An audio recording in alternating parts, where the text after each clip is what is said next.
مەرگی ژینە مردنێکی پڕحماسەت و شکۆ کورتکراوەی بابەتێکی ئاراز ڕۆژهەڵاتی بە کەمێک دەستکاریەوە.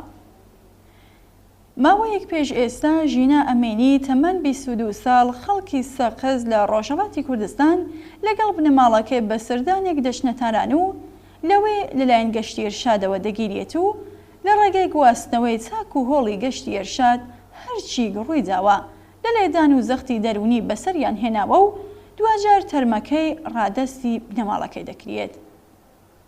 ئەمە کۆی ڕووداوەکەیە کە لە چەند دێردا دەتوانین کورتی بکەینەوە، بەڵام هەم ڕاستی ڕووداوەکە ئاماژە بۆ دەستنەپارێزی و تۆتالیتاریزمێکی بەڕێکخراو دەکەن و هەمیش مەرگی ژینە بووە هۆی سەرهەڵدان و ڕابوونێک دژی کۆی سیستەمێکی تۆتالیتاری وەکو کۆماری ئیسلامی ئێران کە بێگومان خوێنێکی تازەشی خستە ناو دەمارەکانی بزوتنەوەی مەدەنی و لاینگرانی ڕووخانی ڕژیم و ئاخێزگە و ناوەند و سەرپشکایەتی ڕەوتەکەی بە شێوەیەکی چاوەڕوان نەکرا و جیاواز بۆ هەموو ئێران مانیفست کرد و دەریخست.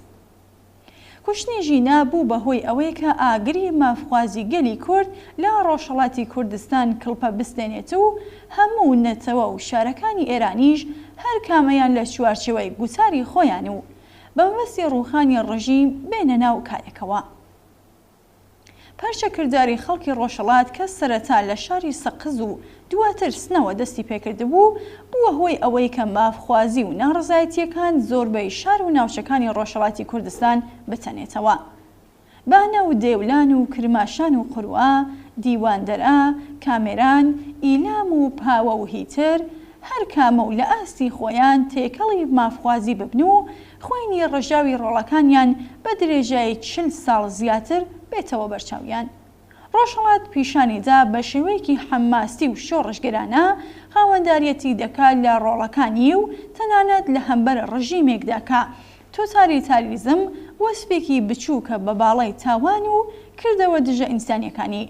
خوێنی ڕۆڵەکانی دەکات بە هەوێنی مافخوازی و هەموو هەوڵێت بۆ ڕووخانی جەلات. ئەوەی کە کوشتنی ژینە بە حماسەت و پڕشکۆ دەکات ڕابوونی بێوێنەیە و سەرتاسەری ژنان و کچان لە ڕۆژهەڵاتی کوردستان و ئێرانە.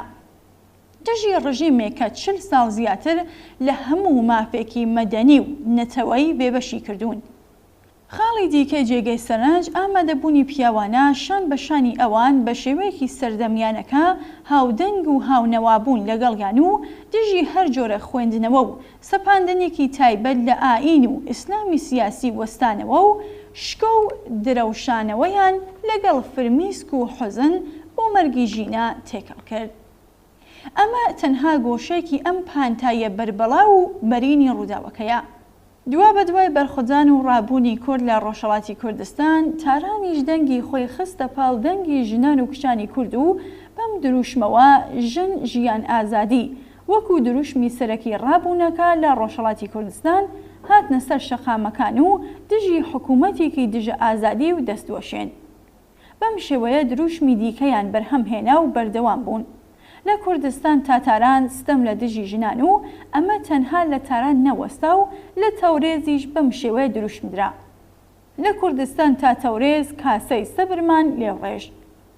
ئەمە لە هەر کام لە شارەکانی دیکە ئێران بە شێوەیەک دەرکەوتەی هەبوو و سەرەڕای دەڵاڵەتی ڕاستەوخۆیان لە پشتیوانیکردنی ژینە و ڕەتکردنەوەی ئەو شێوە هەڵسوکەوتەی هێزەکانی گەشتی ئێرشاد دەرخەری پێشەنگایەتی و سەرپشک بوونی ڕۆحی شۆڕژگەرانە و وشیاری سیاسی خەڵکی کوردستان و ژنانی بوو. بێگومان ئیستا زووە بۆ تیۆریزەکردنی زۆر لایەنی ڕووداوەکە، بەڵام کوشتن یان مەرگی بە تەواوەتی سیاسی ژینە زۆر لایەنی مێژووی و سیاسی و کۆمەڵایەتی لە ئێران و ڕۆژهەڵاتی کوردستان مانیفست کرد. ڕەنگە هەڵە نەبێت گەر بڵێن ترسی ڕاستەقینەی کۆماری ئیسلامی لە هێزی جەماوەری و ژنانە.